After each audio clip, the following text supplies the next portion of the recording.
to the Modern Couples Summit, Fulfilling Relationships from Love to Business and Beyond.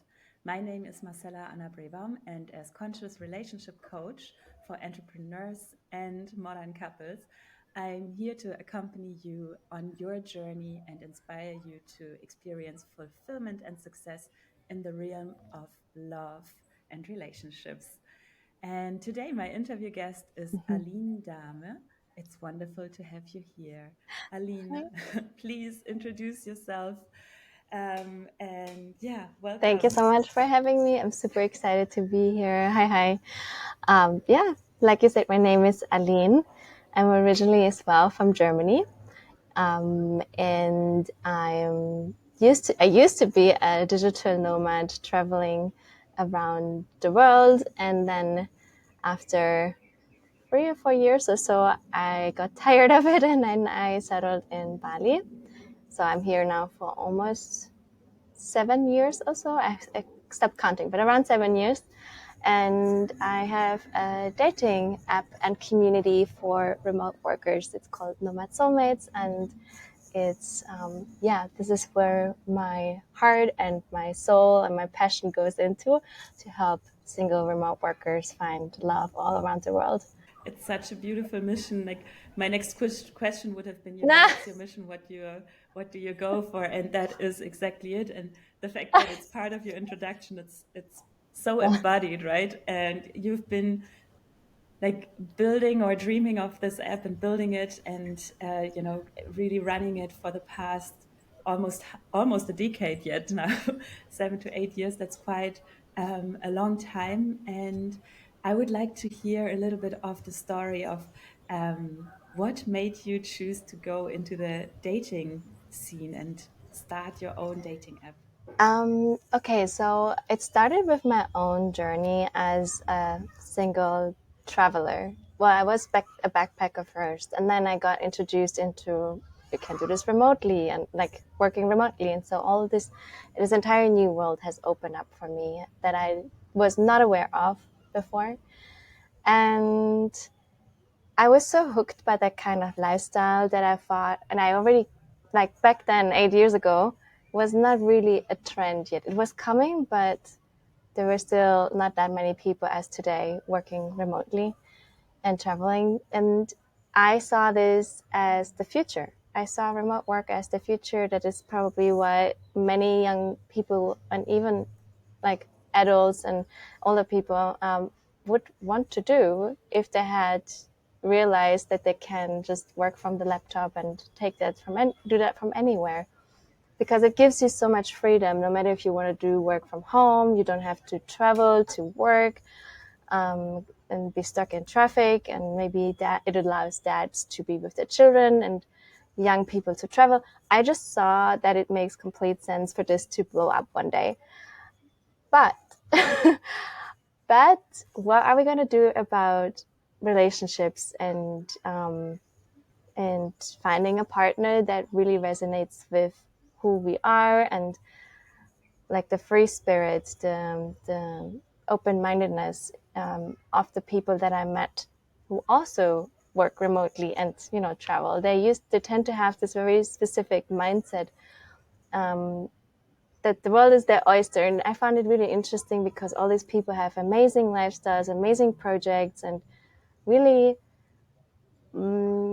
different from back home. They're so happy and fulfilled. But the one thing that oftentimes I noticed was lacking was the relationship part. And they were traveling and doing all this solo.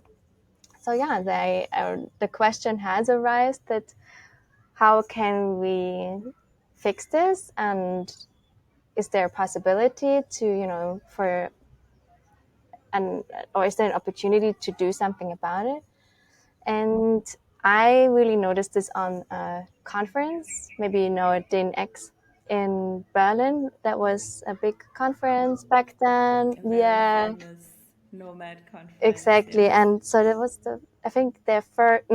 on their second conference I participated was in Berlin. And that's where I met all these people that I was reading their blogs about. And yeah, like I said, so inspiring. But then that's where I had my first conversations with them. where many were frustrated about the dating situation. And back then I was thinking, oh, I'm going to become a relationship coach, because I was already really interested in, and I'm still really interested in, the dynamics between men and women. And right now I'm like thinking a lot about feminine and masculine and such.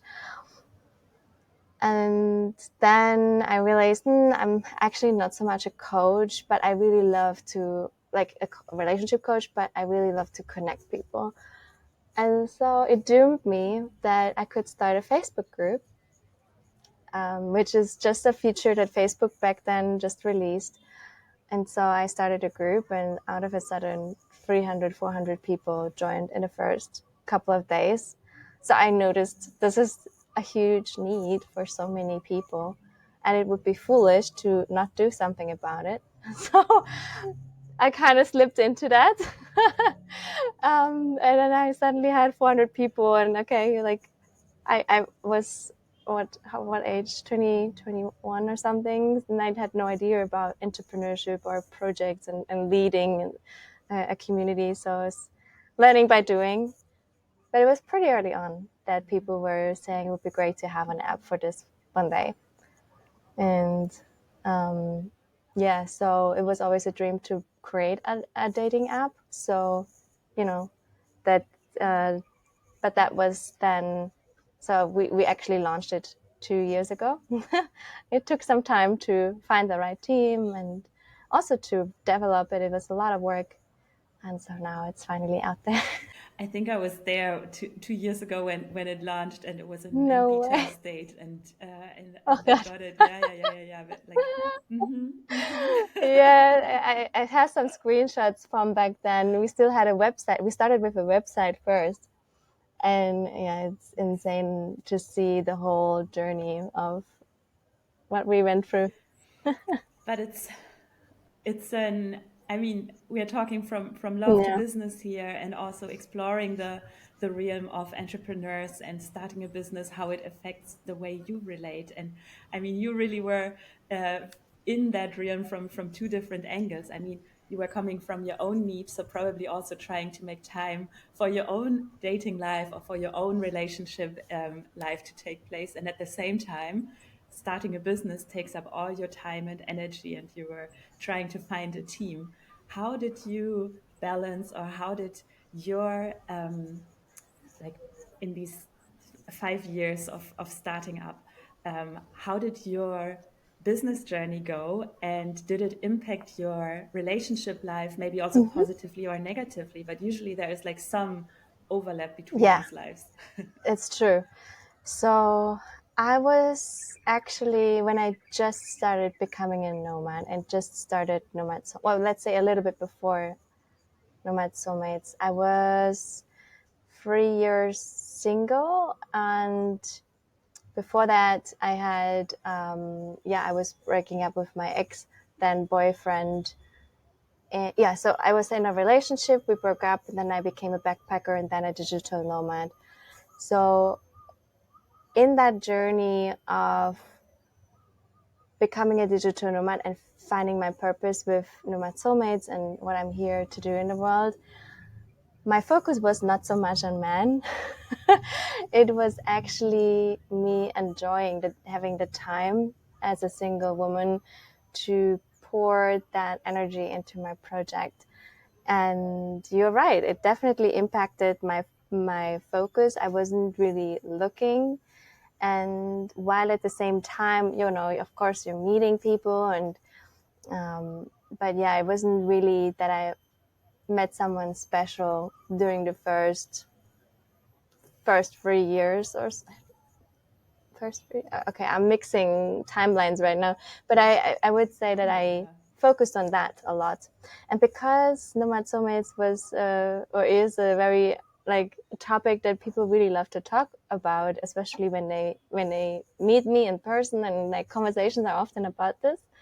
So it's been actually incredible opener to invite really interesting people also into my life, women and men.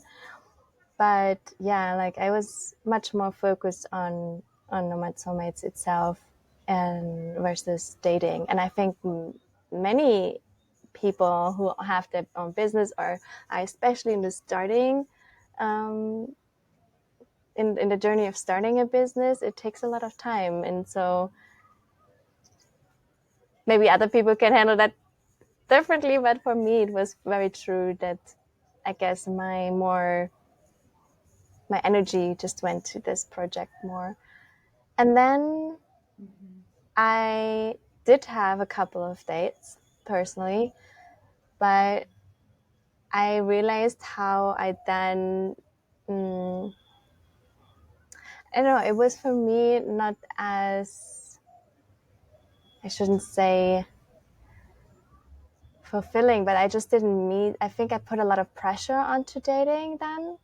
And so I decided to quit it all and to just like not put any pressure on it and meet men. So rather than dating them, it was a mindset shift, I guess. I was just meeting men. And that is how I then met an incredible person that I spend so much time with and now live with. But it's a mindset shift that happened for me from business to dating to meeting men to meeting the one. And I was also, when I met him, I was also in a phase where I'm, still very active in my business. And so that was, I guess, also attractive. And same thing for him. Like he is very into his own project as well. And I think when you have found your purpose, it's also a very like nice thing to share with the world, but also to attract someone. So it can go both ways, I guess. Like your business can also help with dating, I guess. Exactly, exactly. I feel that is oftentimes something when the question is whether I can do this or that, and is it in neither nor? Like, can I, if I focus on my business, can I also meet a Yeah. partner? Do I have to focus on dating? And cannot focus on my career, and sometimes, or like typically, it also attract people in your life that support you on your journey, right? And I think it's something where I found that beautifully described. If you let go of the I have to find a partner, but rather I meet people and I actually meet them and get to share who I am and what I do, and just be open to whether this leads to somewhat of a synergy in my private life or in my business life, or maybe that person can introduce me to someone else. It's like, if you are open to whatever unfolds there, you never know how it actually matches with you on all these levels. And it's a beautiful thing to meet people in that open space. So I find that beautifully described. And very often when it comes to the dating world, I feel that people newly entering dating are very often soon frustrated with the energy it takes, or frustrated with the time it costs. So to shift to that, it's a beautiful new perspective. Maybe, yeah. Would you say? I mean, you now have quite a few years expertise in the dating world. Like, what are some of the tips and advices you can give to people how to not get frustrated dating, or how to keep check with your energy? What's like foundation things to do, or other mindset tips that you have? Honestly, to not take it too seriously and to not take yourself too seriously, I think it is really the number one tip I would give, and to simply quit dating and try to have that mindset shift. I think is really one of the biggest things, because otherwise we just show up awkwardly um, and it is not the right energy, I think, to meet someone when we need them, right? We want them, but when we need them, then it becomes there's this pressure with it. And then I would say to date as much as possible, to meet a stranger at, actually we used to have that challenge, and it's a good reminder, we should do this again in the group. We had that challenge to meet a stranger a day and to see what happens. And it is so insane when you do, like when you go in that challenge, you see that actually there's so many more dates available that you may think, or may not, yeah, that you may think there are.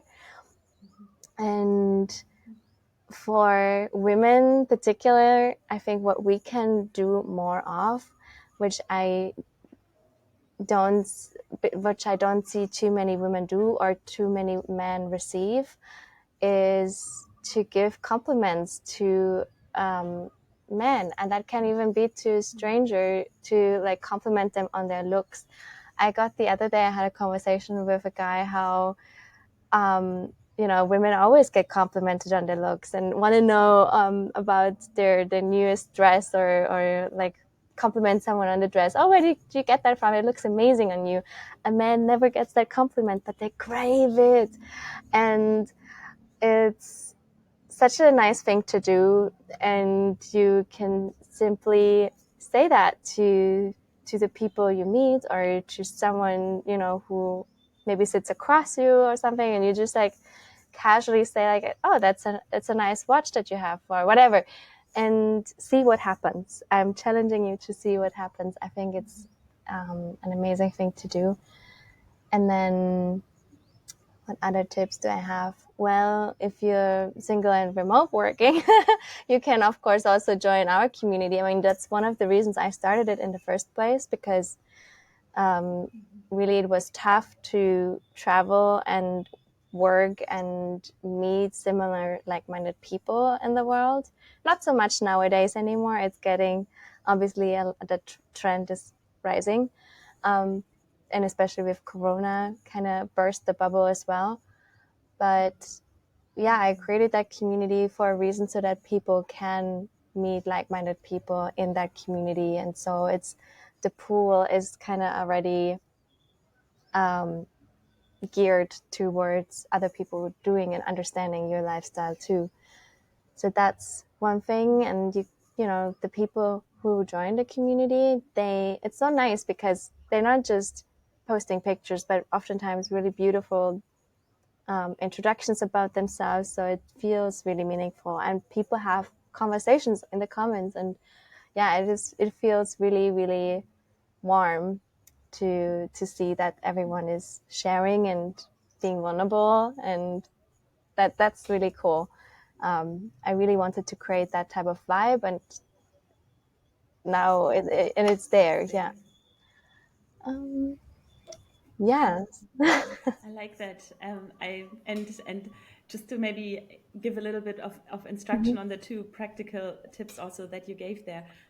Meet a stranger per day. How could that look like? How could I? Because it's like training a muscle to even become aware of signals, or to train your nervous system in how to respond to reactions from strangers, so to say, in a safe setting, right? So how could I do that? Meet a stranger per day. What does it look like? Well, an example would be, I don't know, it depends where you go, but for example, in Bali, it's really easy to meet people, in my opinion, because there you have a lot of meetups and events happening. So this could be one thing that you sign up for, maybe a group tour, or I just recently went to a cooking class where I met new people. So that can also like it's also a nice way to break the ice, because you don't actually need to directly go up to someone, but it's in an indirect setting, other people joining the cooking class, so you naturally just introduce yourself to new people. So that could be one thing. Yeah. And and in that sense, I mean, it's about not so much the masses, right? It's about, can you be open to the energy or to the insights of one stranger in a day, so to say, right? For me, it was I got introduced to a similar exercise, and it also was this nuance of, I don't always have to go with, oh, there's an attractive person, Yeah. this is the person that I have to talk to, and then if there's no chemistry within 2 minutes, I awkwardly back off. Can also be really about a Totally. human connection and re-entering a human connection, and being open to also, like, if I open up to the idea, I want to meet you, and this could be the person behind the bar, this could be the person on the subway next to me, or it could be the event, the cooking class that I go to. But for me, something that changed was when I open up to the idea of, I have committed to meeting that person, And this is not about instant chemistry. This is about, I would like to see, who is this person? I also challenge and train myself to dig deeper. Like if in the first moment the person brings the guards up, I get to practice, okay, we are still in a safe setting. There's Yeah. only good intention. Like how can I keep the Yeah. conversation going in that sense, and train that muscle of getting curious about another person, training the muscle of love at first sight versus getting to know a person and seeing Yeah. where we actually connect, or how this, because we both signed up for a Yeah. cooking class, like there must be some interest in that, right? Exactly. or we both live in the same town, or there's like some connection definitely for why we are meeting Yeah. here. And if I get my head off the phone for a moment, there's a beauty in training that. 100%. And even not just meeting men, like just also meeting women and from the other gender. I mean, it doesn't really matter in the end. I think what matters the most is really just like putting the energy out there and then see what happens. So that's, I think, what it's more about. And for me here in Bali, I really love going to coffee shops and work from there. And oftentimes there's group tables. And so, you can introduce yourself to someone sitting next to you, or that could be one way. And yeah, there's like with everything, I mean, you could be lazy about it, or you could make, a challenge out of this and really challenge that muscle. And I think with having conversations with strangers, like you say, how can you bring that conversation a bit deeper? And for me, what I found is what questions work really well versus why questions. Because what questions really, what makes you, I don't know, what makes you go to a cooking class, or what makes you choosing this brand, blah blah blah. It's just like that why you get so much more information out of a person versus why, which I often feel like is tied to questioning the person. Yeah. Justification. So I think Yes. that's another helpful tool that I found. And something I just learned myself, and I'm totally guilty of that too, is specifically with men. And I think I told you that in another conversation that we both had privately before. But I found it so fascinating how I tried this with my dad and several other men. How, when we give them space to talk, that there's so much that they want to share and say. Oftentimes, I feel like we interrupt them quickly and not let them speak their full sentences, but especially also when they have finished their sentences. I was not aware that, I was always thinking, okay, there's a phase that a paragraph he's saying, and then he stops, and then I naturally would think, okay, I speak now, and I talk. But someone gave me the advice to wait 5 seconds, and then there's more, and then wait 5 seconds, so he pauses again, and then there's more that he's sharing, and more. And I would have naturally, I already, I wanted to already talk, but if you hold yourself back from doing that, it's so interesting how they reveal themselves to you and how much more deeper conversations you suddenly have. And yeah, I just found that really interesting, and I apply it everywhere right now, because I made this mistake in the beginning, and yeah, it's I think something that I wish I knew earlier. It's something to explore. I even, even for me, holding space in these interviews, it's a narrow path between let that sink in, and being more in my masculine here of Mm-hmm. guiding or facilitating the space, also making sure, we have a new direction. So for me, this exercise of, when do I feel like I need to respond, or I listen to my head already having the Yeah. next question ahead, when am I not really, in the now, and allowing for the other person Mm-hmm. also to let that sink, or, see what else comes up. It's an interesting balancing of, there is no Yeah. right and wrong, but exploring how often do you already, seek next, or I have to fill the gap, versus allowing for the break and holding space for that, and allowing your brain to just fully opening up to the other person instead of already guiding the next. Right. It's a communication dance. Yeah, 100%. Yes. But in that regards, we both share an interest in polarity and applying masculine and feminine energies to our own life. And I wonder, how can we apply polarity into the dating realm? So this could, it's not necessarily attached to a woman having to date a feminine way, a man having to date a masculine way, but I'm wondering, and this might be a creative exploration for both of us, right? But if I want to bring more of my feminine energy into my dating profile or the dating world, how could I do that? And if I want to bring more of my masculine energy into the dating world, how could I do that? Because personal observations from last year, I invested into exploring all different dating apps. It was my journey of, I'm creating a dating course for men. I wanted to see the differences in the dating worlds. And just for example, looking at profiles of men, I very often found a text saying, I'm open to anything. I don't know what I want, right? Like the question of what do you want? You can oftentimes check a committed relationship, friends with benefits, whatever the dating app uses in words, right? But oftentimes it's, I don't know what I want. And just these two observations, I found let's say I am looking Oh, for a are you still man who is here? truly in his masculine, or who I perceive has done a little bit of inner work on masculine. And this idea that Oh, the profile says, I don't know what I want and I'm open to anything. It gives me the idea, and this is a judgment, right? I can test that, or I can ask that he's not fully in his masculine. And I would assume that a way of showing that masculine energy could be, to say, I actually want this and I seek that, and I give you, this clarity, and from there we explore.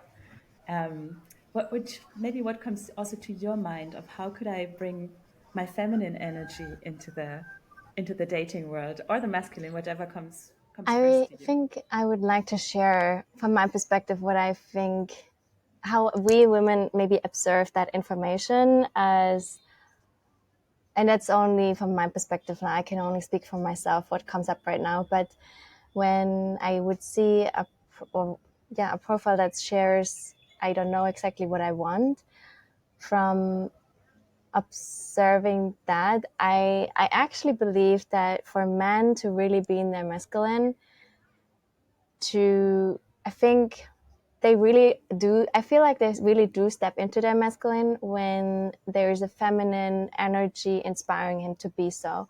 So with him not really knowing maybe what he wants could also be the reason for, he doesn't know yet who he's going to meet on the dating app. So either it is maybe turning out to be a fling, or maybe there's someone who actually does inspire him to step up more and to, provide more. And that maybe has, again, to do with the woman sharing what she wants and how she feels.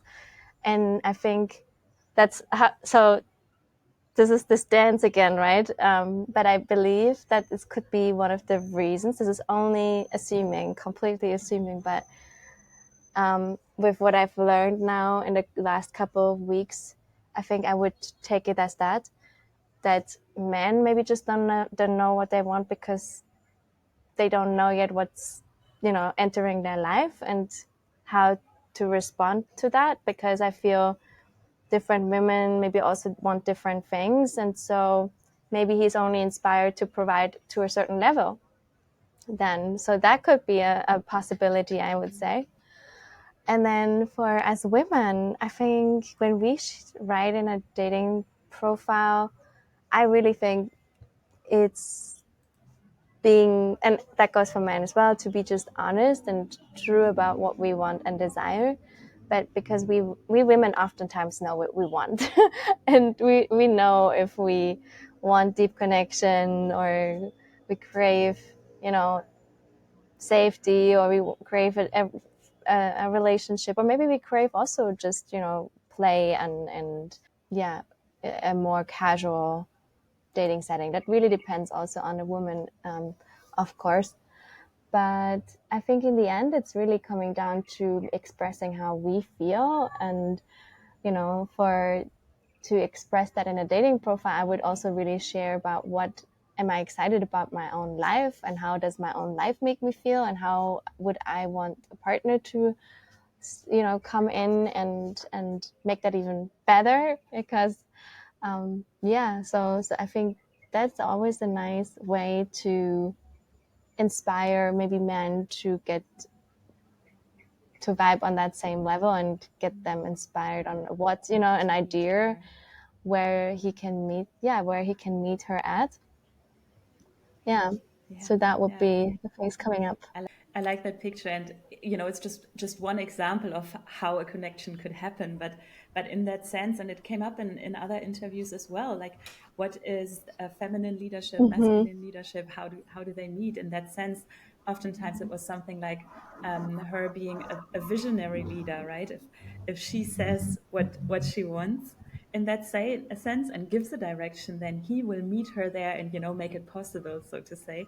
And it could be from that energy angle that he gets to understand this is her dreams, and do I want to make this come true, and how can I build that castle for her, and is that actually a mission worth striving for? It's a beautiful picture, and it can be completely different. But just to give an idea, because I do feel that I do feel there's a connection between inner work and dating, right? And so to say, dating can also be an inner growth journey, because as you meet other people, it's always a possibility to learn to express what you want, and also to find out if what you newly hear what other people want, if you want that too or not, right? It's a moment to get inspired and exposed to many different lifestyles or desires or wants, and you can get sharper and more clear about what is it that you want to build, what is your relationship vision, so to say. And in that regards, I also try to reframe the world of, oh, this is frustrating, I meet X people that I don't want to be in a relationship with, and reframe it into you get sharper or more clear on what it is that you do want in your life. Totally. It's a beautiful thing.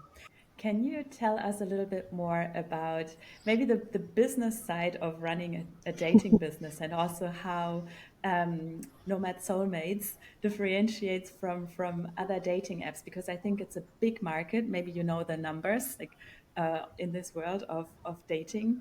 And it's something that only happened in the last 1-2 decades, that all of a sudden, there are apps that facilitate meeting other people. So I think it's interesting to see a little bit of the business side of it. Whatever comes to your mind that might be interesting, of behind the scenes. Yeah, sure. Running a dating business, competing with Tinder and Bumble. That's the thing. I don't even look at them. I mean, of course, when we were building the app, we were looking at interfaces and so on, and how do Bumble and Tinder solve these problems. But I don't even want to compete. I don't even, and the reason is because I don't want to look up what they do, so I can be inspired by my own ideas and by the community sharing with us what they need and what their wants are, so we can build for them and be different. Like, in the end, it's not about being better. It's about, being different, and also helping really solving the problem. And well, for us, the app is currently quite basic. So it has basic match features, and it is based on mutual matches. So basically, for me, it was always really important that women and men are both protected, and that, we create the matches based on mutual interest. So in that regards, it is very similar to actually the Tinder or Bumble, where you have mutual matches versus you can just message anyone. We do, however, have icebreakers, which are fun little messages that you could send to someone, and this person then has the choice to reply or not reply, and so therefore it either creates or not creates a match then. So that's still like having, because the fact of the matter is that women get a lot of messages from a lot of different men, and if we wouldn't have that in place, it would get spammy really quickly and backfire, because then a lot of women would just leave the app and get frustrated. That doesn't help the men either, so we have these barriers in place. But yeah, so it works quite simply in that sense. But what we have added and what is different is, that there are we have a travel planner, so you can meet other people in the same areas, in the same city where you're going to be. And as a nomad, this is really helpful, because obviously you're you're traveling and you're moving, and the biggest struggle is being in Bali and then in the next 2 weeks you're somewhere else, or you're planning to go somewhere else, and then how do you meet new people in that area? And so that allows you to see other people with the same lifestyle to be in the same place as you going to be. So crossing paths, basically. And people really love this feature, so I'm excited about that. And then, well, I think the biggest differentiator really is, again, that we have we only have nomads, remote workers, digital nomads, van lifers, yeah, in the community, and we are not. So it's very exclusive, and it's there's a bee above me. In Bali, yeah, we currently have this huge bees here going on. Oh my god. Yeah, oh my gosh, I should not look. Sorry about that Yes, distraction. stay safe. All good, all But good. basically, oh gosh. But basically, yeah, it's again, the biggest differentiator is that it's for these groups of like minded people who understand their lifestyle. And so you don't have to guess, is this a person that, is interested in traveling, or is interested in being working remotely, and being that flexible, having that flexible lifestyle. So that's something many people struggle with on Tinder and Bumble. Like, yeah, you meet other remote workers there too, but you can never be for sure if you're compatible or not. And so that already is a big filter. I agree. I think oftentimes, as there is like if you are new entering the dating market, it does even take a moment to understand what has changed since, let's say, last time you were interested in dating. For some people it's like, maybe the first time in 10 years. For others it's a ongoing thing, or maybe something they even keep doing while in a relationship. It can be completely Sure. different stages, but to understand that there is different dating apps out there, to retrain your muscle of, okay, there's also dating possibilities in the here and now outside of the app, to use all these opportunities and to stay open for Definitely. connection. But especially when it comes to the dating apps, there is some apps you can choose that really already match more your lifestyle, and therefore also you can keep check more of your energy, because it's actually already going into a direction that matches your lifestyle. So I think it's a great way that or it's a great opportunity you saw, and you're spots on, because yes, the nomad market grew tremendously in the past years. What would you say? So I'm also exploring a little bit the modern zeitgeist of the art of relationships, and I know you're also interested and very passionate about investing in relationship skills, so to say. I have this one question, when I think of, okay, let's de-dust, like de-dust the old ways of how we think about relationships, and then there's the new question of, what do I really want? What what do you think, or what comes to your mind? Like, what do I really want in my relationships? And it's a little bit of a personal question if you Yeah. want to share, but I feel it's an invitation to question what is like old habits or patterns, and what is it that you want in a relationship? It's so interesting. For me, it's currently, as you're asking me this question, changing so much. Like I'm actually at the turning point in my life where I realize what I really, really want in my relationships. So thanks for asking that question. It's to put my swords down and to not lead in a relationship anymore, and to really be the one who is trusting a man in her partnership. Because when it comes, I realize that when I'm with a man who makes me feel safe, protected, then for me the most natural thing and so easy thing to do is to submit and to trust his leadership.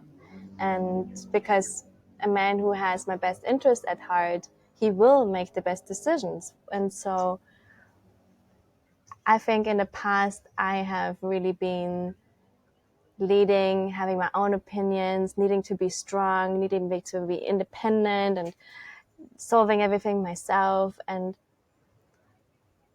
I had such a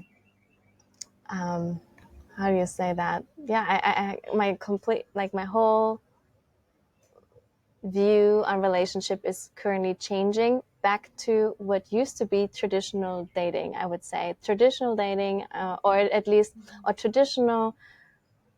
maybe traditional relationships. Like when I look back at my grandparents, my grandma would never question my granddad, and that's, I think, they have such a loving relationship, and it's like a dance, right, where where the man is leading and you're like following, and it's like nobody is stepping on anyone's toes. Obviously that happens, but it's this trust.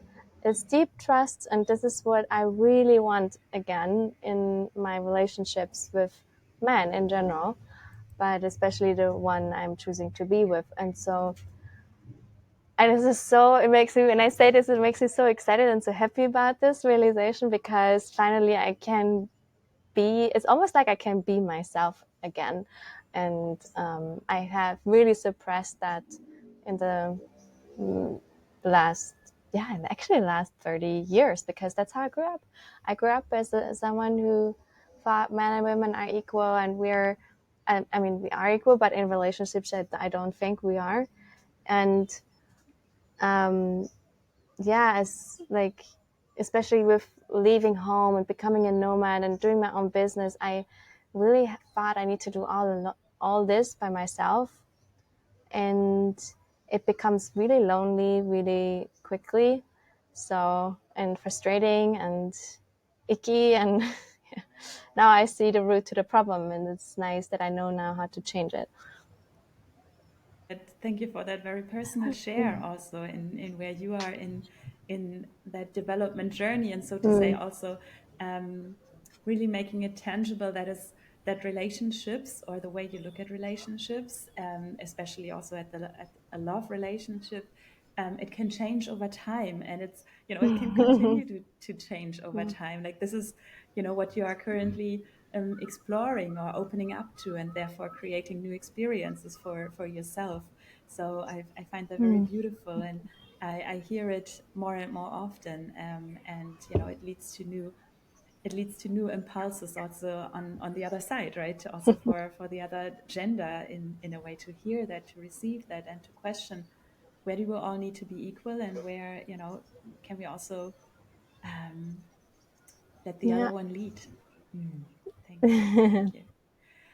I would like to thank you for the talk, and also share, or give you the stage to share a little bit about how can people get in contact with you, or especially if there are people here that are looking to date and traveling, where do they need to go? What's coming up next for Nomad Soulmates? Absolutely. Okay, so, well, if you'd like to connect with me, feel free to reach out on Facebook. It's usually best, Aline Dahmen. And then you can join our community. It's also on Facebook, also called Nomad Soulmates. And if you're interested in the app, it's free to use, so you can join also. Everything is called Nomad Soulmates across the board. So in the Apple and also in the Android store, you can find the app. We do have a retreat coming up in the next year, and I'm really excited for that. It's that the dates are not 100% yet finalized, but it's all about, you know, going on an amazing adventure with 15 people or so who are like-minded, and then like a nice mix of adventures and topics on dating as a nomad, and as well like how can we find a partner that, you know, an attractive partner into our lives and break some patterns that we used to have. And yeah, it's going to be like a nice personal growth journey as well. So I'm really excited to open up that space where we bring a relationship expert. Hopefully timing is lining up with that you can join us, Marcella. That would be amazing. To really invite them for a lot of aha moments that they can share together. So that's exciting. What else is coming up? We have speed dating events in the community. So if you join the Facebook group, you will get note of our speed dating events. I host them once a month. And yeah, I think that's it for now. Great starting point. Yeah. Wonderful, wonderful. Thank you so much for everybody watching. Thank you for tuning in. As always, the invitation to, after this interview, let it sink in for a moment. Be reminded of the pause we talked about. It happens in all areas. So also let the inspiration, the thoughts, the trigger moments, the itchy parts in your body, let them speak to you, and write down the aha moments, and feel free to share it with us on social media. For us, it's great to see, you know, what we co-created together, how the spiral is going up, what's coming up for you. And I see you in the next interview.